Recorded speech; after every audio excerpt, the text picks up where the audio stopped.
नमस्कार बंधुगण एमती सबुदिन राशिफल देखापी आमर ये चैनल टी आपण मैंने निश्चित भाव में सब्सक्राइब कर दिंतु कारण आपण मैंने निज ग्रह एवं नक्षत्र विषय रे सदा सर्वदा अपडेट रही पारे।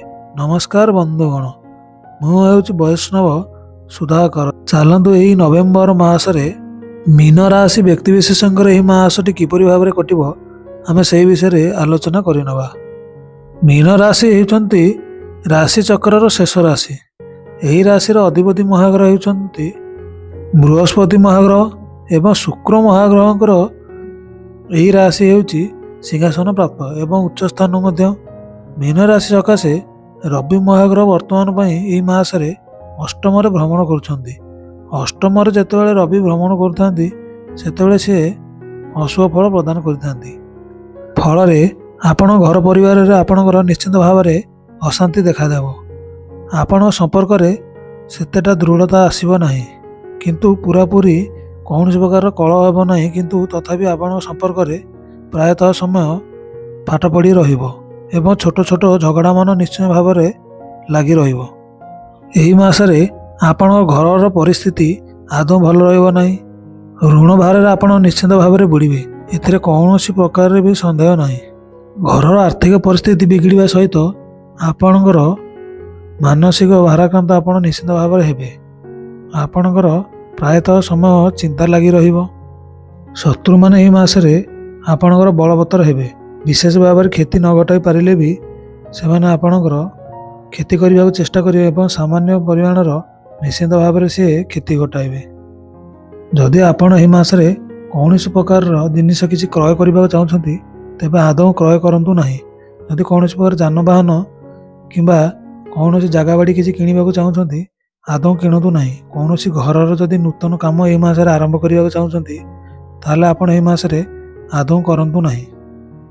एबे चलतु आम व्यवसाय क्षेत्र पर टिके नजर पकेबा। वर्तमान यही राशि सकाशे पंचम बृहस्पति महाग्रह अछंती। पंचम जेतेबेले बृहस्पति महाग्रह रुहंती सेतेबेले सी निश्चिंत भाव में शुभ फल प्रदान करती किंतु राहु महाग्रह द्वादश भाव रही से अशुभ दृष्टि देखुथिबारु आपणकर व्यवसाय रे विशेष भाव में क्षति हेब नहीं किंतु तथापि विशेष भाव में आपणकर लाभ मध्य हेब नहीं। प्रायतः आपणकर एही मासरे व्यवसाय क्षेत्र में समान रहिबो। आपणकर व्यवसाय रे कौनसी प्रकार विशेष भाव में उन्नति देखादेब नहीं। पूर्व जदि आपणकर बेपार किसी घाटारे चलीथिला ताले सेथिरे सामान्य परिमाणर सुधार आसिबो किंतु पूर्ण भाव में आपड़ से आदौ लाभवान हो पारे ना। जदि आपण एही मासरे कौनसी नूतन व्यवसाय आरंभ करने चाहते ताहले आपण आदौ करंतु नहीं। एही मासरे ग्राहक मानकर भिड़ किछि परिमाण कमी पारे। ग्राहक मानकर किछि परिमाण ह्रास एही मासरे आपणकर घटी पारे। बुध महाग्रह नवम रे गोचर करुछंती। फल जदि आपण पार्टनर होई किछि बिजनेस करुछंती किबा भाग होई किछि आपण व्यवसाय करुछंती सेथिरे आपण निश्चित भाव में असफल हेबे। जदि आपण दुई व्यक्ति मिसी आपण किछि नुआ बिजनेस आरंभ करबा चाहछंती ताले मासरे आदौ करंतु नाही नहले असफल हेबार संभावना 100 रु 100 रहउछि। तेणु करी आपण एही मासरे आदौ भाग व्यवसाय आदौ एही मासरे आपण करंतु नाही। जो माने पूर्व किछि भाग व्यवसाय करछंती सेमानकर एही मासरे क्षति घटिबार बहुत संभावना रही। जदि व्यवसाय माने किछि जिनिस यही मासरे आपण क्रय करने चाहते ताहले कौन प्रकार जिनिस आपण एही मासरे क्रय करंतु नहीं। चलते एबे आमे स्वास्थ्य क्षेत्र पर नजर पकेबा। प्रथमतः शनि आपणकर जन्म वर्तमान पर गोचर करुछंती। शनि महाग्रह वर्तमान पर आपणकर जन्म गोचर करुछंती एवं रवि महाग्रह आपणकर अष्टम अशुभ फल प्रदान करुछंती। फल आपणकर एही मासरे शरीर रे प्रायतः समय थकापन लगी रहिबो एवं आपणकर विशेष भाव में शरीर क्षति नहेले मध्य आपणकर शरीर एही मासरे प्रायतः समय असुस्थ होई रहिबो।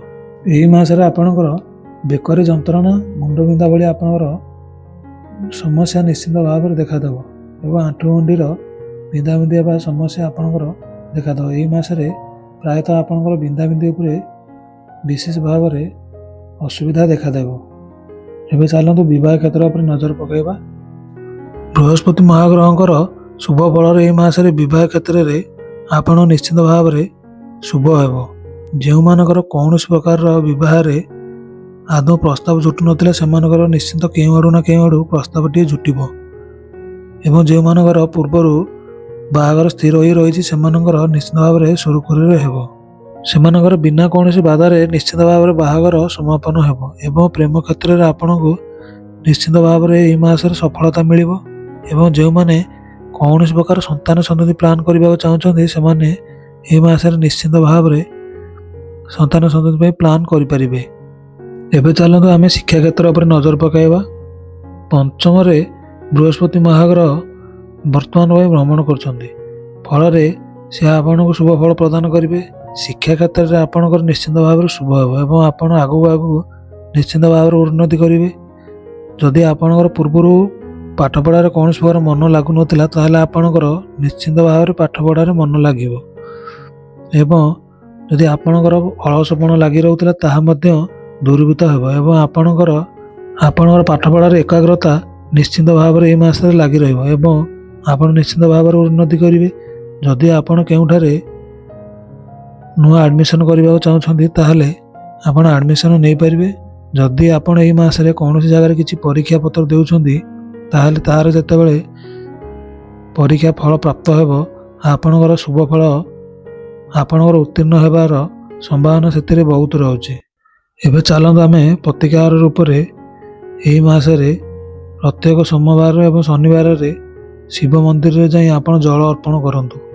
କାରଣ ଯେହେତୁ ଏହି ମାସରେ ଆପଣଙ୍କର ଶନି ଏବଂ ରାହୁଙ୍କର ଯେହେତୁ ଏହି ମାସରେ ଆପଣଙ୍କର ରାଶି ଉପରେ ଅଶୁଭ ଫଳ ରହିଛି ତେଣୁକରି ଆପଣ ସୋମବାର ଏବଂ ଶନିବାର ଯାଇ ଶିବ ମନ୍ଦିରରେ ଜଳ ଅର୍ପଣ କରିବା ଦ୍ୱାରା ଆପଣଙ୍କର ଗ୍ରହ ନିଶ୍ଚିତ ଭାବରେ ଶାନ୍ତି ହେବ ଏବଂ ଆପଣ ସବୁଦିନ ପ୍ରାୟ ଆପଣ ଏହି ମାସ ସାରା ପ୍ରାୟ 11 ଥରରୁ ଅଧିକ ହନୁମାନ ଚାଳିଶା ପାଠ କରନ୍ତୁ ଏବଂ 108 ଥର ଲେଖା ଦିନକୁ 2 ଥରରୁ ଅଧିକ ଆପଣ ନାମ ଜପ କରନ୍ତୁ।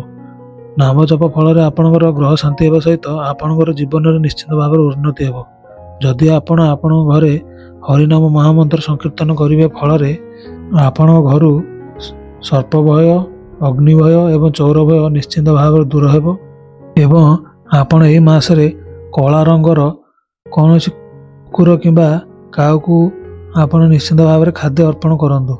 ଯେକୌଣସି ଜୀବଜନ୍ତୁକୁ ଖାଦ୍ୟ ଅର୍ପଣ କରନ୍ତୁ କିନ୍ତୁ କଳା ରଙ୍ଗର ହେଲେ ବିଶେଷ ଭାବରେ ଆପଣଙ୍କ ଗ୍ରହ ଶାନ୍ତି ହେବା ସହିତ ଆପଣଙ୍କର ଅସୁବିଧା ନିଶ୍ଚିତ ଭାବରେ ଦୂରୀଭୂତ ହେବ ଏବଂ ଗୋମାତାଙ୍କୁ ପ୍ରତ୍ୟେକ ଦିନ କିଛି ନା କିଛି ଖାଦ୍ୟ ଆପଣ ନିଶ୍ଚିତ ଭାବରେ ଅର୍ପଣ କରନ୍ତୁ।